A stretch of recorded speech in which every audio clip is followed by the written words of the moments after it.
Okay, hi, my name is Gabriel Weekend, and my book was The Death's Acres Inside the Legendary Forensic Lab, lab The Body Farm, where the dead do tell tales. I chose this book because of the name. Sounded cool. Book was cool. Um, the book started out with him just telling us about himself and what he came from and stuff and how he got into forensics. And then it got into how the body farm came to be, which it started out with just an idea. Not even humans. It was about cows. It started out say a lot. It started out with this police guy calling him up. Was like, is there any way you can tell me how long a cow skull's been out? And then our doctor is like, no, not unless you have some farmers that'll give me some cows to leave out for some time. Obviously, the guy didn't go with that.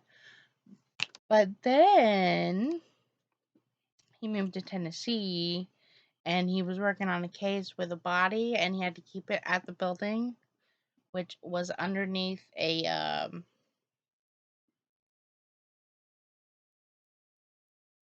sports thing. And he stored it in plastic in a closet. And this over the weekend, this poor janitor it. And yeah, the janitor didn't like it that much, so he was moved out to this abandoned farm. Um, that's the first building they had, and it was a it was like right by where these prisoners were serving their time or working or something. I didn't really pay attention to that part. But apparently these prisoners decided to just view the bodies while they weren't there. If that makes sense. A few years later, a woman that was much older than most of the applicants applied, and our doctor went with it because he thought, why not? She could bring something that they didn't have.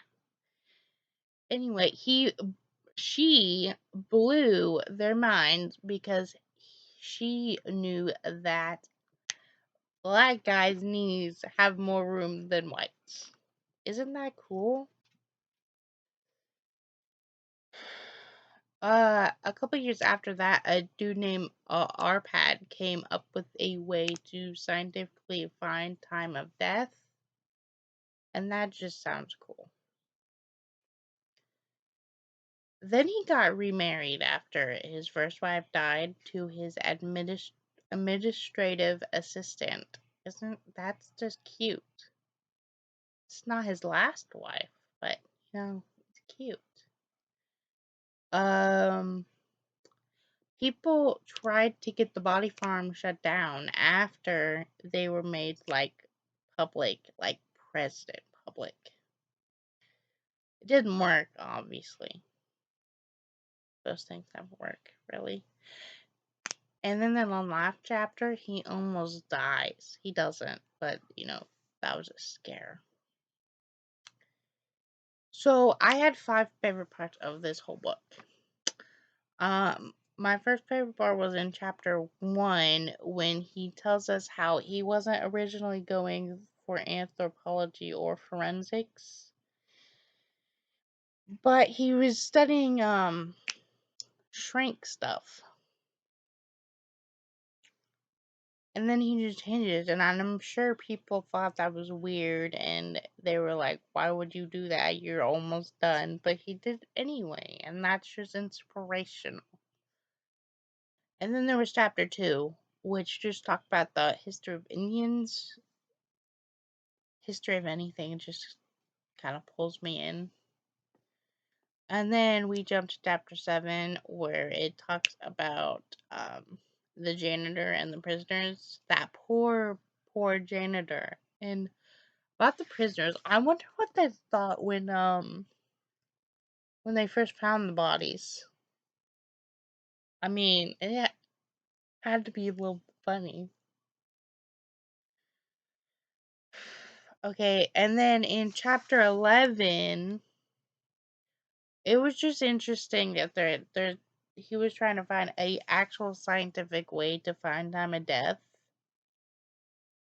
And then my last favorite part was how he spoke about his near-death experience so casually.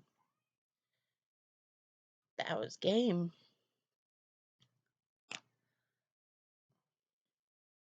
I don't know whether you want the impact of this book or the impact of Body Farm. The impact of this book has probably made some people puke. It's kind of graphic. If you have an imagination, at least. But the impact of the Body Farm is that it helped find many killers and stuff. It moved along the forensics much faster than it would if the Body Farm wasn't a thing. That's cool. I learned a lot more about right now death than I'd like to know. I say right now death because history is all really about old death. Not the point. And then I learned more about maggots than I'd like to know about. And then I learned about the black people's knees thing. That was pretty cool. Yeah, that was pretty cool. In conclusion, I did like the book. It was a really good book. It was very interesting and gruesome. I like gruesome things. It was really funny too, which I didn't see coming when I read the title. But it was good. I wouldn't recommend this to people with weak stomachs because there's some pictures about in the middle. Kind of gross. But I would recommend it to someone that's interested in science or knowing about bugs or just like the thought of dead bodies. If you like that stuff, this is totally your book.